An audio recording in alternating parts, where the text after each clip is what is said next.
I know I put one song out, but you gotta check the facts behind that one song. Watch me whip, now watch me nae nae. Watch me.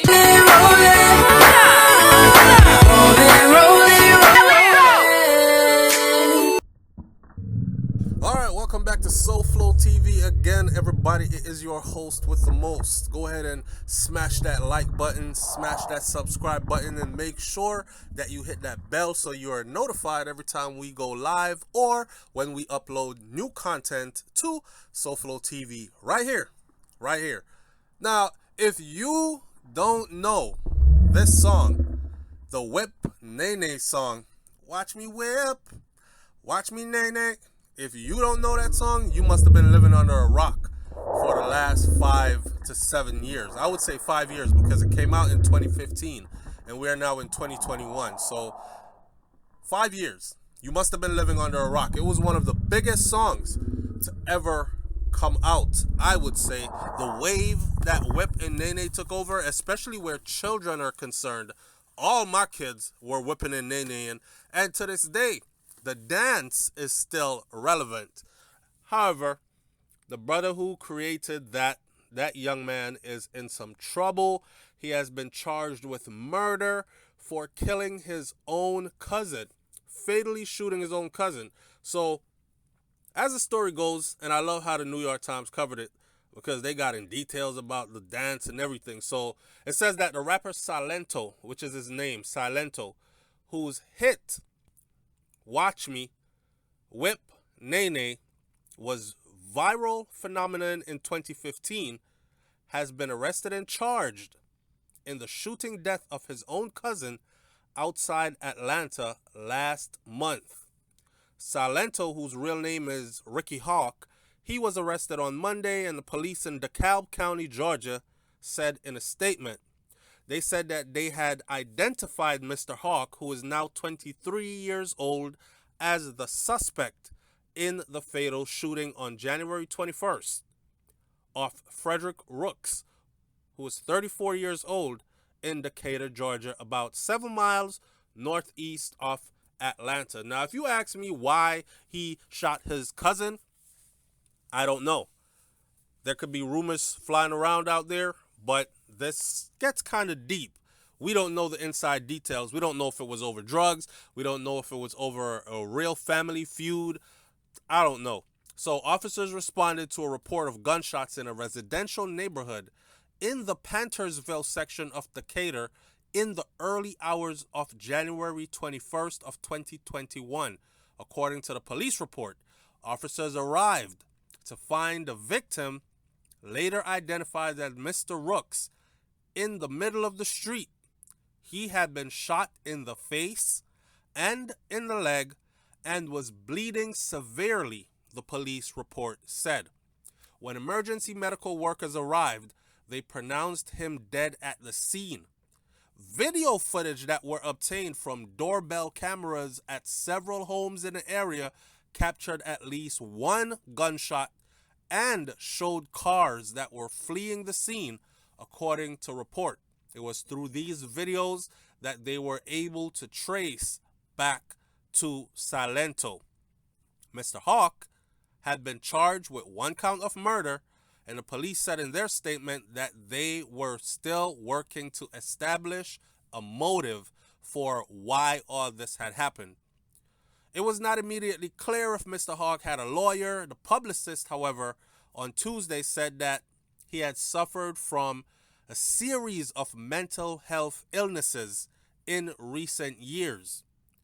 He will continue in his effort to get treatment. This is his publicist. Her name is Chanel Hudson, and she put this out on Instagram. But in the meantime, she is asking that the public uplift him and his family in immediate prayer and positive energy. The video for Watch Me Whip Nae Nae has to this date received about 1.8 billion with a B views on YouTube. The song became a sensation largely on the basis of a pair of dance move whipping and then Nae Nae, and celebrities like Justin Bieber, Steph Curry, Matt Damon, they all took part in the dance craze. Even Hillary Clinton had to go at it during an appearance on Ellen DeGeneres show in 2015. It was huge. Watch Me reached number 3 on Billboard Top 100 charts, and Silento's debut album, which was called Fresh Outta High School, was released in 2018. And he has since released a number of singles. Now, Whip came out in 2015, and it was so big, right, that they were expecting his follow-up to be something phenomenal. However, it fell short of those numbers, and people started writing him off and calling him a one-hit wonder. That pressure can bear heavy on some people's heads. Just to be so close to get a glimpse of the spotlight and live and bask in stardom, and then to realize that, oh, I might be a one-hit wonder. I might not be able to sustain this. I might go back to regular old schmegular degular me. That is taken heavily by some people. I don't know if that's what brought on his mental illness, the pressures of having to perform. But I watched an interview with him where he said there was no pressure. He said there was no pressure. I wasn't pressured when I made Watch Me, which is his big song, Whip, Nae Nae. I wasn't pressured when I made that. So I'm not pressured, and that's huge. So I'm not pressured at all. But I could see in his face that the one-hit wonder title was weighing heavily on him. And I remember him saying in that same interview that what he's going to come with next is going to change the game in a huge way, and it's going to be the biggest thing we've ever seen. Now, he dropped a project, and that project did not do half as good as Whip Nae Nae did. So, with that said, he had previous run-ins with the police. In October of 2020, he was arrested in DeKalb County on charges including reckless driving and driving over the speed limit. Can I tell you, he was driving way over the speed limit. He was on Interstate 85 doing over 140 miles per hour in a what I believe is a 55 to 75 mile per hour zone, and he was doing 140 miles per hour. I don't know what he was driving, probably a Ferrari or a Lamborghini or something like that, right? He was also arrested on domestic violence charges and assault charges in Los Angeles and Orange County, California, according to KABC TV. There was a story about him walking into some stranger's house, swinging a hatchet. Just walked through their front door, started swinging a hatchet or a machete at the occupants that were there. They pressed charges against him. They called the police. I believe the owner of the property was actually able to wrestle the hatchet away from him, and they held him there and called the police. So let me close this video by saying this. You know, oftentimes when we hear, oh, young white man, whatever, they're usually able to claim some kind of mental issue, and people go, okay, I guess he was sick, he was ill mentally. But when black youths or black people do it, it's often overlooked, even by the black community ourselves.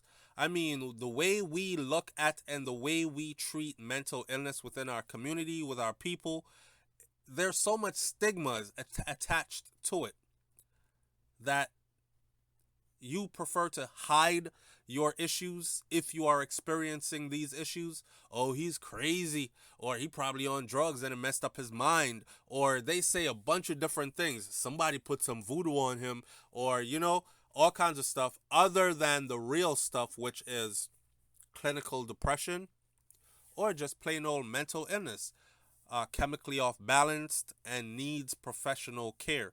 So with that said, look out for your people and make sure that they're doing okay. Don't just ask, you all right? And keep it moving. Really look at them if you care about them and ask them, are you okay? I see you acting a little bit strange and out of character, man. What's going on? Talk to me and observe and assess for yourself. You might be able to save a life. If he is to go down for a murder now, after having such a mega hit and being so young, with so much more potential to accomplish so much more, if he is to go down for a murder now, it will literally be the end of his chapter within the music industry. And I know a lot of people are going to say, you don't know the future, you can't speak for his future. Listen, if he goes down now on a murder charge, that's the end of it for him in music. That's what I'm saying. Leave your comments in the comment section below. Tell me what you think about this one. Do you have a family member, a child, a friend that has experienced mental illness or bouts of mental illness, and they did go out and do some crazy off the hook things which they are still paying for? And do you find it to be true what I said about the stigma that is attached to mental illness within the black community itself? Catch you on the next video. I'm out. Peace.